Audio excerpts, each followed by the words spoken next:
जय श्री राम आदरणीय मित्रों, कैसे हैं आप? मैं लक्ष्मीपुत्र डॉक्टर कुमार गणेश, जयपुर बीकानेर से प्रणाम। मित्रों, आज का इस वीडियो का किस्सा लेकर हाजिर हूं। आज का किस्सा गंभीर है, ठीक वैसे ही गंभीर है कि जिस किस्से में जिस वीडियो में मैंने आपसे कहा था, बात की थी कि हमारे परमाणु कार्यक्रम के जनक डॉक्टर होमी जहांगीर भाभा की रहस्यमय मृत्यु कैसे हुई थी और उनकी मृत्यु के रहस्यमय होने का कारण क्या था। उसी तरीके से ये वीडियो भी गंभीर। अब आप कहेंगे भाई, आपका तो वायदा था कि बड़े ही मनोरंजक मजेदार किस्से आप बताएंगे, लेकिन ये तो गंभीर है। तो भाई, गंभीर क्या रोचक नहीं होते किस्से? और रोचक या मजेदार किस्से होने का मतलब ये थोड़ी है कि चुटकुले ही सुनाए जाएं या चुटकुले सुनाए जाएं। और आपको पता है, मैं तो चुटकुले कभी भी किसी भी किस्से में कभी नहीं सुनाता। ये गंभीर है लेकिन रोचक है और मजेदार इसलिए कि आपको कई ऐसी बातें, ऐसे पहलू पता चलेंगे कि जो आपके लिए जानने बहुत जरूरी है। सिर्फ इतना नहीं होता कि खाए पिए सो गए, ये देश के बारे में जानना भी बहुत जरूरी है। और आपको ये जानना भी जरूरी है कि अगर अभी भी आपने ये चैनल सब्सक्राइब नहीं किया है तो कर लीजिए, घंटी का चिन्ह भी दबा दीजिए और ये वीडियो देखिए, दिखवाइए, वायरल कीजिए, करवाइए, आगे बढ़ाइए, इसे आशीर्वाद प्रदान कीजिए। और आप ये वीडियो देख रहे हैं तो साथ साथ में इसे साझा भी करते रहिए। अब मैं आपके साथ साझा करने जा रहा हूं ये किस्सा। देखिए, हुआ क्या कि 1975 में 26 जून को तत्कालीन प्रधानमंत्री इंदिरा गांधी ने इमरजेंसी लगा दी थी। और वो जो इमरजेंसी थी ना, वो इमरजेंसी यानी वो आपातकाल, भगवान न करे कि इस देश में फिर कभी वैसी नौबत आए। बहुत भीषण, बहुत भीषण। देश ने राजनीतिक, सामाजिक, सांस्कृतिक, शैक्षिक, वैचारिक, शारीरिक, सामाजिक हर स्तर पर जो नाश, जो विभीषिका झेली, बहुत बुरा था वो। तो चला ये मामला।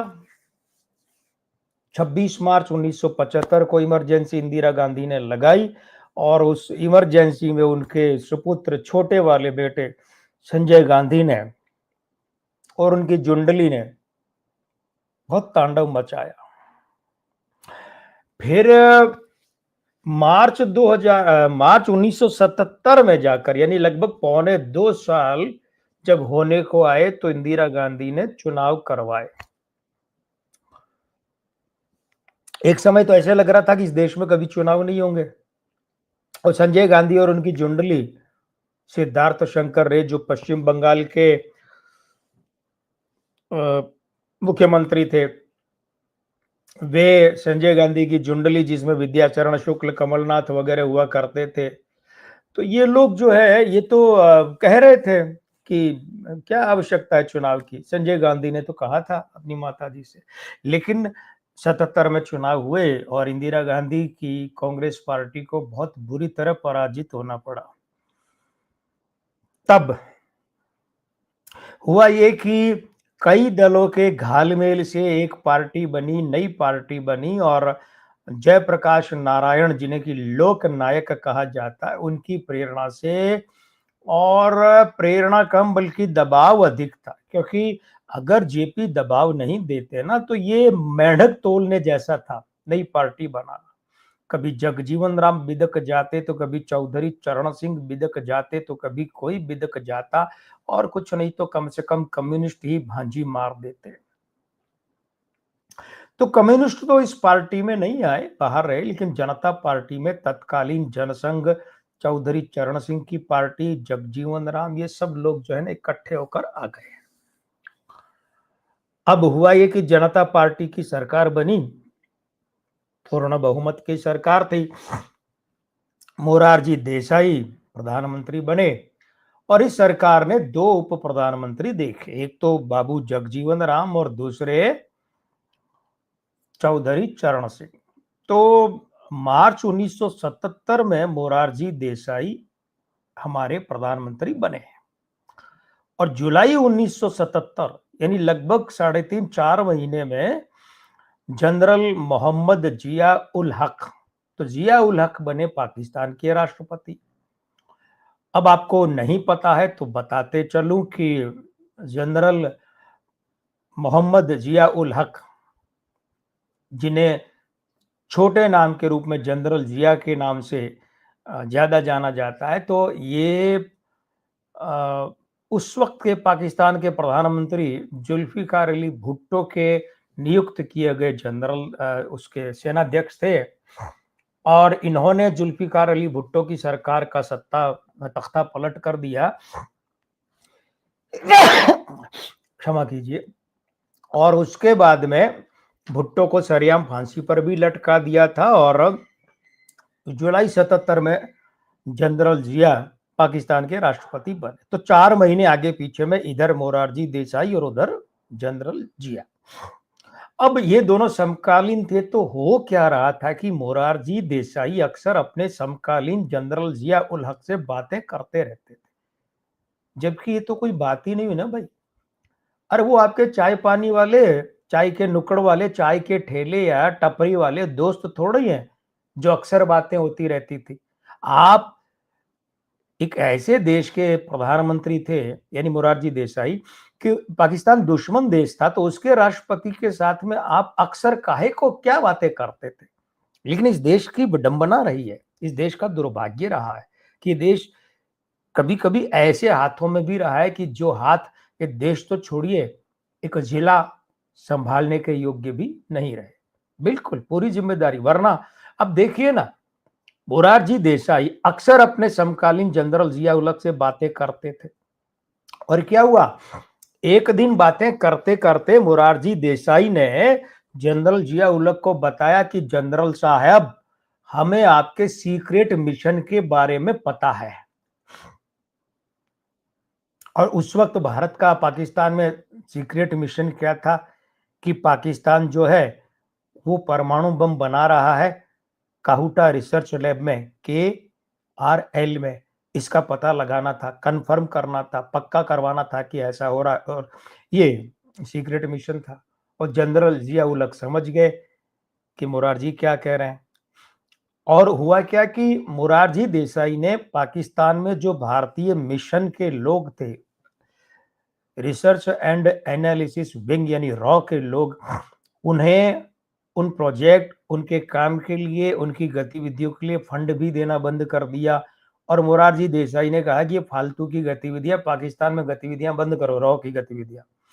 सोचिए कौन कह रहा है और क्या कह रहा है।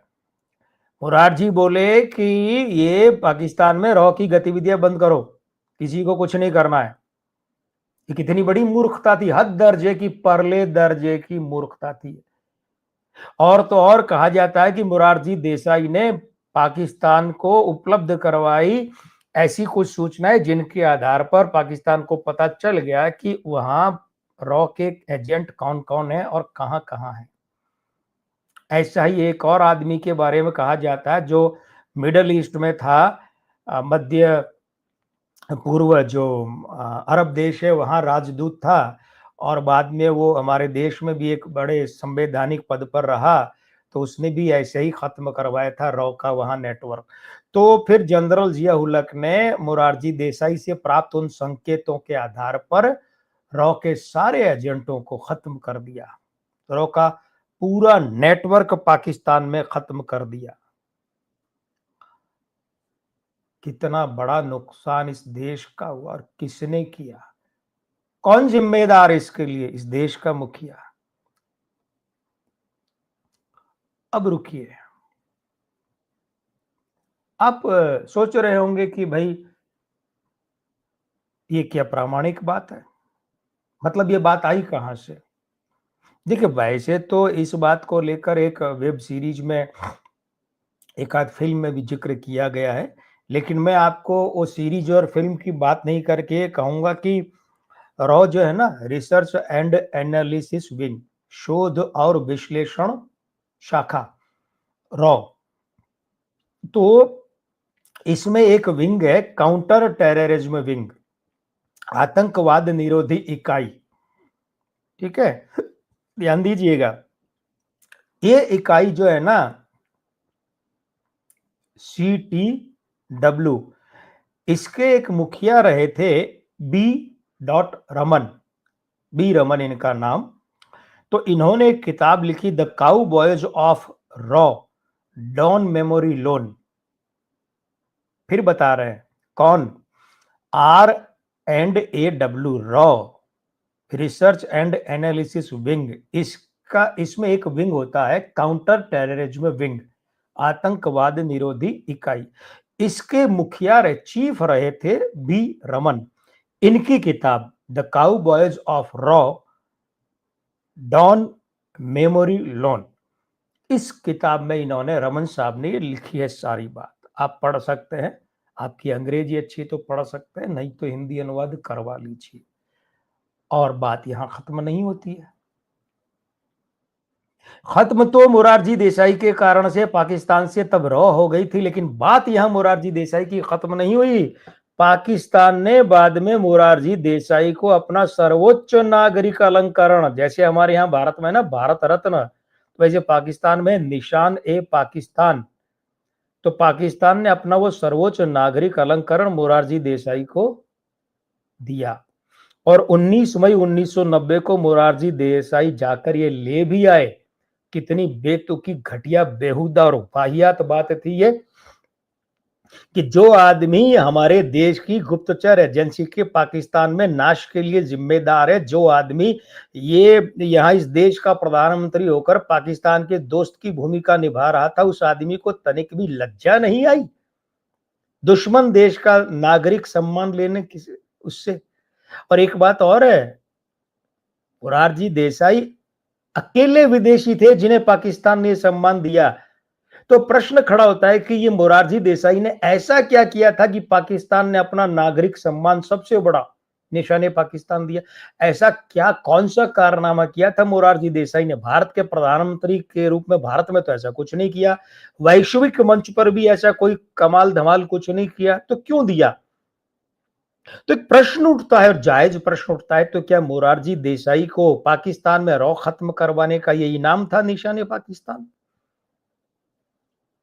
भले चाहे इसके ठोस प्रामाणिक सबूत न मिले, ठोस प्रमाण न मिले, लेकिन ये बात तो संदेह के घेरे में है कि कहीं ये मोरारजी देसाई को उस बात का इनाम तो नहीं दिया पाकिस्तान ने। तो मित्रों, क्या किया जाए, इस देश ने बहुत झेला है। और उसके बाद में पाकिस्तान में रॉ का नेटवर्क फिर से स्थापित करने में हमें बहुत जोर आया। इसीलिए किसी शायर ने कहा है, वो काम लेना चाहूंगा मैं यहाँ, वो जब्र भी देखे हैं तवारीख की नजरों ने, वो जब्र भी देखे हैं तवारीख की नजरों ने, जब लम्हों ने खता की है और सदियों ने सजा पाई है। हिंदुस्तान ने इसकी सजा बहुत भुगती। कुछ नहीं बिगड़ा मोरारजी का, वो तो प्रधानमंत्री पद से हट गए, जाके बैठ गए, और यही भारत सरकार उनकी जन्म शताब्दी मना रही थी ऐसे लोगों की। लेकिन खैर साहब, हाँ फिर बता दूं, अगर आपको ये बात चाहिए प्रमाण के रूप में, तो किताब का नाम क्या है, द काउ बॉयज ऑफ रॉ, डॉन मेमोरी लोन। और किताब किसकी है? बी रमन की। और बी रमन कौन? रॉ की काउंटर टेररिज्म विंग के पूर्व मुखिया, एक्स चीफ, कोई ऐरा गैरा आदमी नहीं, बहुत जिम्मेदार आदमी। और मेरी नज़र में आप जिम्मेदार हैं ही, क्योंकि भाई आप ये वीडियो देखते हैं, पसंद करते हैं, अपने सुझाव लिखते हैं, विषय सुझाते हैं, तो ये भी देखिए ना कि अगर किसी ने आप में से अगर अभी भी ये चैनल सब्सक्राइब नहीं किया तो कर लीजिए, घंटी का चिन्ह दबा दीजिए, वीडियो देखिए, दिखवाइए, वायरल कीजिए, करवाइए। वायरल होने से हमें, हमारी वीडियो को आशीर्वाद मिलेगा, हमें मतलब मुझे मेरे वीडियो को, हमें मतलब मुझे और मेरी मेहनत को, हमें मतलब मुझे और मेरे शोध के कार्य को, है ना? तो आप ये काम कीजिए, और मैं दूसरा काम करता हूँ कि लेकर आता हूँ अगले वीडियो में अगला एक और धाकड़ किस्सा। तो मैं लक्ष्मणपुत्र डॉक्टर कुमार गणेश, जयपुर बीकानेर से लेता हूँ विदा। जय श्री राम, प्रणाम।